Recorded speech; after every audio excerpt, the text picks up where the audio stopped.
Once upon a time.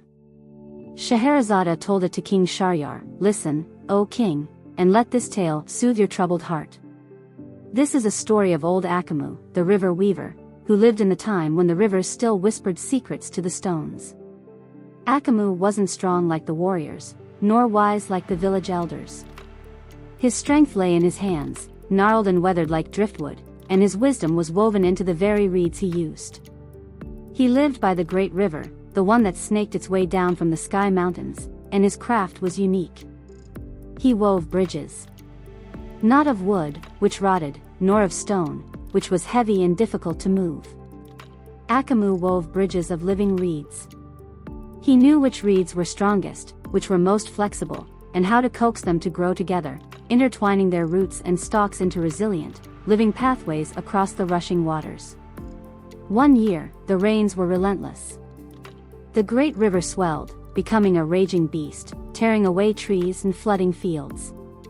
The villagers were stranded, cut off from each other, fear gnawing at their bellies. The elders called for the strongest men to build rafts, but the current was too fierce. Despair settled over the village like a thick fog. Then, a young boy, barely old enough to carry a fishing net, remembered Akamu. He ran to the riverbank, shouting Akamu's name over the roar of the water. The old weaver emerged from his reed hut, his eyes calm as the deep pools of the river. Without a word, Akamu set to work. He waded into the churning water, the current pulling at his legs, but his grip on the reeds was firm. He selected the strongest stalks, whispering to them as he intertwined them, weaving them into a floating foundation. Then, using longer, more flexible reeds, he began to weave upwards, creating an arch that spanned the raging river. It was a slow, painstaking process. The villagers watched from the banks, holding their breath with every surge of the water. But Akamu worked tirelessly, his hands moving with a practiced grace, as if he were conducting the river itself. Finally, as the sun began to set, casting long shadows across the floodwaters, the bridge was complete. It swayed gently in the wind, a living testament to Akamu's skill. The villagers cheered, their voices echoing across the valley. They crossed the bridge, reunited with their families, their fear replaced by awe.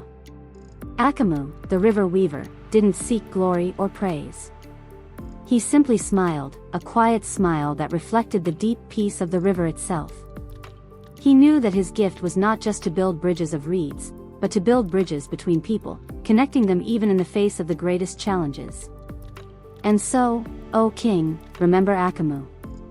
For even in the darkest of times, there are those who possess the unique gifts to connect us, to bring us together, and to lead us back to the shores of hope. Scheherazade pauses, meeting the king's gaze, hoping her story has brought him some measure of solace.